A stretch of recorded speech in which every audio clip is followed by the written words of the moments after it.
como que foi o primeiro passo, a primeira loja? Me conta isso. Como foi abrir a primeira loja? O que você estava fazendo antes também? Nada, vamos lá. Meu avô, meus avós foram operários numa fábrica. Meus pais foram operários numa fábrica. E eu fui operário na mesma fábrica durante 7 anos. Eu me lembro que na nossa época, eu tenho 58 anos de idade, né? E na época todo mundo entrava com 14 anos de idade a trabalhar, que também não morria ninguém. Era normal, né? Eu vejo muitos pais reclamando, inclusive donos de negócio, dizem, eu queria botar meu filho a ser garçom, a atender a mesa, mas não pode, se vier algum fiscal aqui, me multa, né? Antigamente ninguém morria por trabalhar. É isso, também está errado. Então, meu pai, eu sempre fui muito estudioso, eu sou disléxico, né? Disléxico é a dificuldade de aprender a ler nos primeiros anos. Tu também? Sim, eu tenho muita dificuldade em ler. Eu também. Nossa, muito difícil. A professora, quando dizia assim, Luciano, continua a leitura. Eu já ia na aula de português tremendo. Eu já ia mal para a aula de português. Eu sempre fui péssimo em português e ótimo em matemática. Eu sempre aprendi a multiplicar e a somar. Dividir. Essa é boa, né?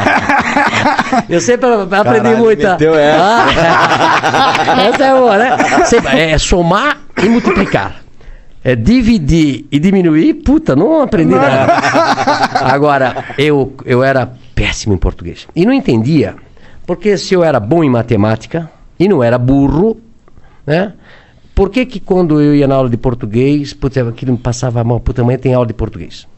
E aí a professora, eu acho que na 5ª série, 6ª série, a professora disse, Luciano, continua a leitura. Eu não ia.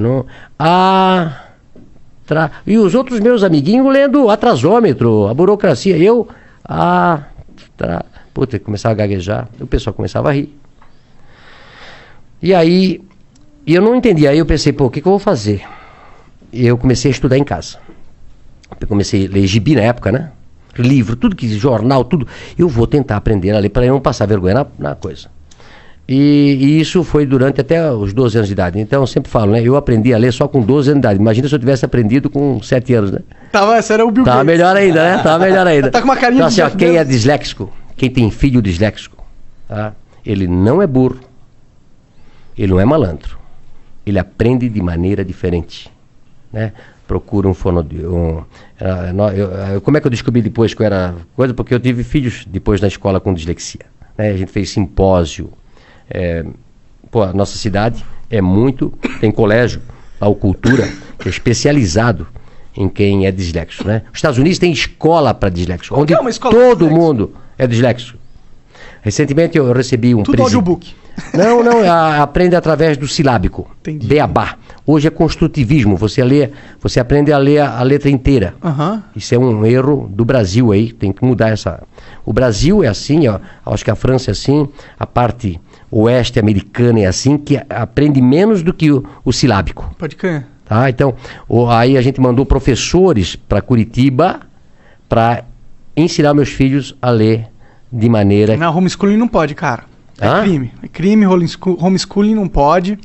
Não pode, você não pode ter o seu filho estudar. Ele tem que estudar só naquela escola quadrada que o Estado fez. Não pode ter outro tipo de escola, não pode, hein, cara. Mas hoje tá mudando. E eu digo pra você, quem tem um filho disléxico ou um filho que tem... Esse filho pode virar um problema no adulto, porque ele foi marginalizado na escola, né? E eu, graças a Deus, depois aprendi e tal. Mas eu saí, então, de pais operários. Eu comecei numa fábrica também. O que a fábrica fazia? Fábrica tecidos. Fábrica Renault. Uma fábrica de tecidos de centenas de anos. Todo mundo lá em Brusque trabalhou na fábrica Renault. Ela eu comecei hoje, lá. Será? Eu comprei a fábrica faz 2 anos. Tu comprou? Cara! Legal. E aí, depois de 3 anos eu trabalhei numa expedição. O meu gerente me chama e disse, Luciano, eu era chamado lá até de ligeirinho aí para correr para cá, correr para lá. Eu nunca parei. Eu nunca parei para conversar. Eu corria nas escadarias, sempre trabalhando, acelerado. Aí um dia ele me chamou, esse meu gerente, e disse, Luciano, você é muito bom para ficar aqui. Eu te arranjei um emprego de vendedor, lá no outro lado. Tu não queres ir para lá? Eu disse, vou para lá. Aí me encontrei. Até hoje eu sou um vendedor. Adoro pessoas, adoro vender, né? E aí depois montei a Van com apenas um colaborador do tamanho dessa sala aqui. Tua sala aqui é do tamanho da minha loja que eu comecei. Caramba. O que tu tava pensando quando tu criou a Van? Não tô falando assim, não tô falando do que tu ia vender, não. Tô falando... porque assim, a Van tem toda uma identidade, né? Isso veio depois... Não veio nessa primeira loja? Não, a loja num bairro, né? Aliás, antes de começar a Van, como eu fui vendedor, eu passei a vender tudo o que se fabricava na loja, na empresa, que era uma empresa de 5 mil colaboradores, grande. E também o carro da diretoria, a sucata, tudo que tinha na Van, era eu que na Renault na época, eu vendia. Até achei, eu tô com um diretor que está lançando um livro na semana que vem, tem 80 e poucos anos, e ele conta no livro uma história que aconteceu. Ele tinha um Galaxy, você lembra do Galaxy? Carro? Um carro, Galaxy. Por exemplo, no Brasil tinha 5, 6 carros. Um Galaxy, um Opala, uma Kombi e um Fusca. Pode crer. Certo? Né? E na época, os diretores tinham um Galaxy. Né? E aí, quando ele comprou um outro Galaxy, sobrou um Galaxy lá para vender. E quem chamaram? O Luciano, para vender o Galaxy. Né? E aí, eu sabia que tinha um cara em Brusque que tinha um Galaxy, mas não tinha ar-condicionado. Eu disse, eu vou ganhar 2 vezes aqui. Né? Eu disse pro dono do cara, vamos vender o ar-condicionado, que vale uma fortuna, e depois nós vendemos o Galaxy. Né? E fizemos isso. Arranjei, vendi pro... E o cara era bem gordo, Telmo Rosinski, que eu nunca me esqueço, lá de Brusque, bem gordo. Então, eu vendi o ar-condicionado, tirei o ar-condicionado, vendi o ar-condicionado quase com o preço do Galaxy, e depois vendi o Galaxy. Foi um sucesso. Né? Até hoje eu não esqueço disso. Né? Então, assim, depois disso, eu montei primeiro uma tecelagem de toalha, em 1984, com 22 anos de idade. Da hora. 22 anos de idade. E depois eu montei a Van. Por que você tinha esse negócio de montar empresa? Porque seu pai e sua mãe eles eram operários. Eles tinham alguma coisa de montar empresa, né? Dentro deles? Não. E meu pai dizia assim, Luciano, eu começava das 7 da manhã às 5 da tarde. E meu pai trabalhava das 5, 1h30. E aí, antes de eu ir para o escritório onde eu trabalhava, eu passava no lugar que meu pai trabalhava, que era um subsolo. Trabalhou 42 anos num porão. Meu pai. Caralho. 42 anos. Vitamina D faltava bastante. Pô, coitado. E aí, eu dizia, pai, agora eu vou montar uma empresa para mim. Ele disse, estás doido, Luciano? Eu tô aqui a vida toda de operário. Tu já tá naquele escritório bonito ali. Fica ali, o emprego teu é bom. Olha só, pai. O pai passou a vida toda aqui. Disse, não, pai, eu vou montar um negócio para mim. Mas da onde você tinha isso? Por que você queria montar? Eu acho que feeling... como é que vocês montaram esse negócio aqui? Eu vi os gringos fazendo. É igual, né? Conhecimento. Eu digo que o conhecimento vale mais do que um diploma. Não é isso? Total. Não é a faculdade que vai fazer. É o teu conhecimento, a tua força de vontade. E eu disse, pai, eu vou montar uma tecelaginha e vai dar certo. Aí montei uma tecelaginha, depois tirei meu pai da fábrica e botei ele a trabalhar comigo. Que da hora. Esse deve ter sido um dia da hora. Mas você já pagando salário pra ele ou ele foi com uma aposta? Claro. Assim? Não. Eu fiquei um pouquinho melhorzinho, né? Entendi. Porque no começo, eu até falo hoje sobre ser empresário, né? Conhecimento. Eu digo que o conhecimento vale mais do que um diploma. Não é isso? Total. Não é a faculdade que vai fazer. É o teu conhecimento, a tua força de vontade. E eu disse, pai, eu vou montar uma tecelaginha e vai dar certo. Aí montei uma tecelaginha, depois tirei meu pai da fábrica e botei ele a trabalhar comigo. Que da hora. Esse deve ter sido um dia da hora. Mas você já pagando salário pra ele ou ele foi com uma aposta? Assim? Não. Eu fiquei um pouquinho melhorzinho, né? Entendi. Porque no começo, eu até falo hoje sobre ser empresário, né? Eu soube que aqui que vocês também, quando começaram, dá prejuízo. Não, porra. 2 anos de prejuízo. Tu começa, não tem hora pra trabalhar, não tem dia pra trabalhar, não paga hora extra pra gente. E muitas vezes dá prejuízo. E muitas vezes você quebra e perde tudo que tinha.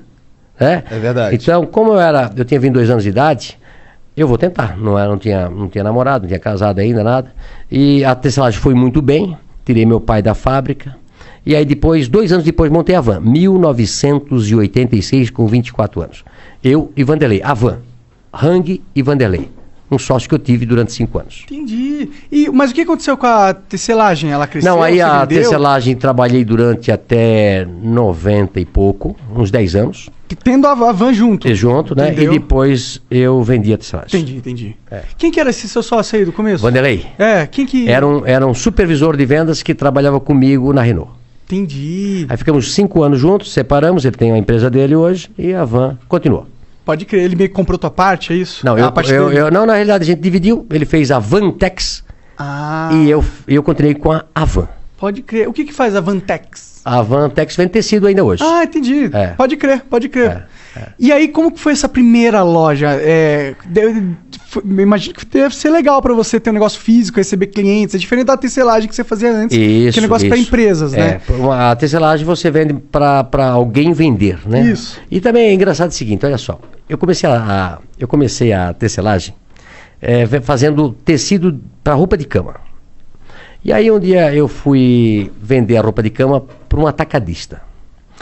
Fui eu e meu pai, pobre, sem dinheiro, precisava vender aqueles paninhos para poder comprar fio.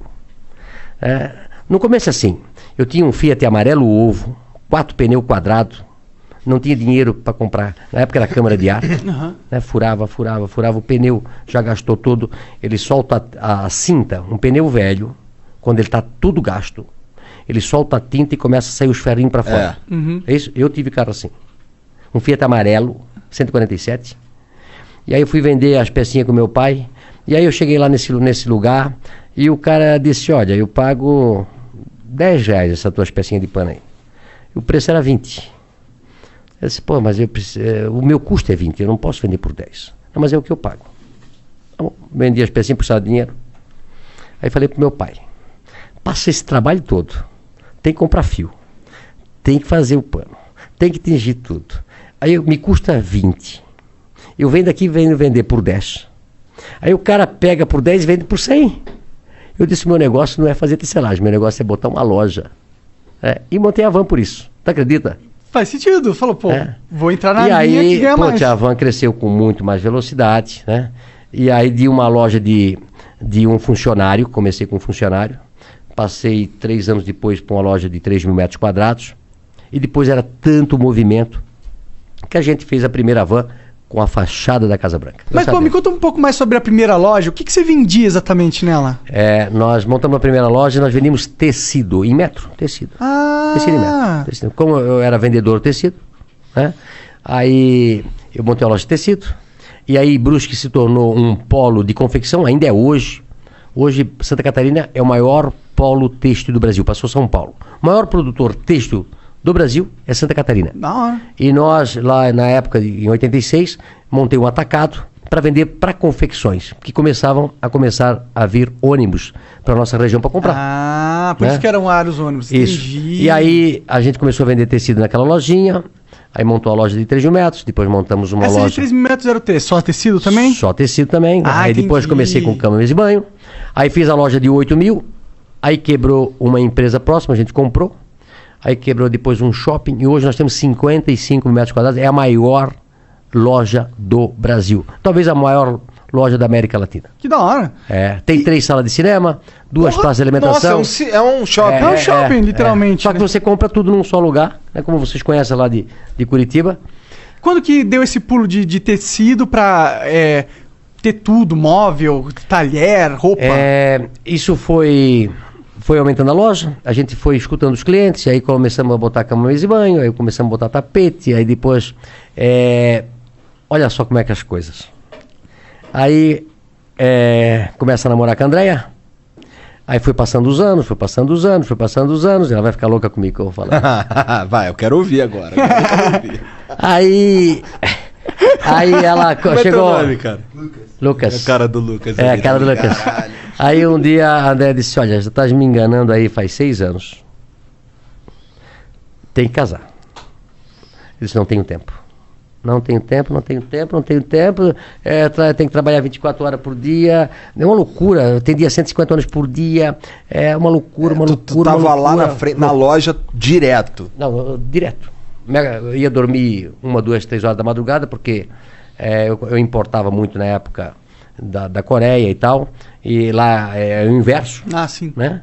Então eu ia dormir muito tarde, e no dia seguinte acordava cedo, e não conseguia, sábado, domingo, feriado. Aí eu disse, não, mas tem que casar. Eu pensei, sempre vou casar no inverno, para se fazer uma festa, é frio, né? Não vou casar no verão. E foi a dar um jeito de nós casar em dezembro. Que é verão. Verão pra cacete. Né? E aí casamos, e eu, por sorte, tinha escutado um senhor me falar que um lugar lindo, maravilhoso era a África do Sul. Aí marquei a viagem para a África do Sul, casei no sábado, fui para a África do Sul no domingo, cheguei na segunda e voltei na sexta. Ou seja, fiquei 3 dias na África do Sul. Lua de mel rapidinho. Rapidinho. Mas lá era o hub, na época, de todos os aviões que iam para o Oriente. Para Coreia, para Taiwan, para Hong Kong, para China. Isso em 2005. 95, vai fazer 26 anos de casado. Aí eu comecei a conversar com outro, eles falando loucos, dizendo quanto custavam os produtos lá. Centavos. Eu disse, não é possível. Liguei para Brusque e eu estava sentado lá no coisa. Se marca uma reunião para segunda-feira às 8 horas da manhã que arranjei um outro negócio. Ou seja, o casamento foi um ótimo negócio. Eu digo assim pra ela, fica louca. Que bom, Até na hora de casar eu arranjei o negócio. Isso daí foi quando. Esse negócio era conversando com os caras lá. Porque eles tinham os com as pessoas que. lá. Os aviões chegavam do mundo, paravam na África do Sul, fazia o transbordo, ficava esperando outro avião e iam pra lá. Aí eu cheguei e avisei pro pessoal, já disse, olha, prepara uma reunião, segunda-feira, nós vamos fazer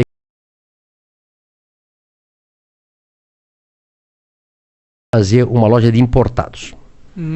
Havan, o Paraguai é aqui, né? Isso era dezembro.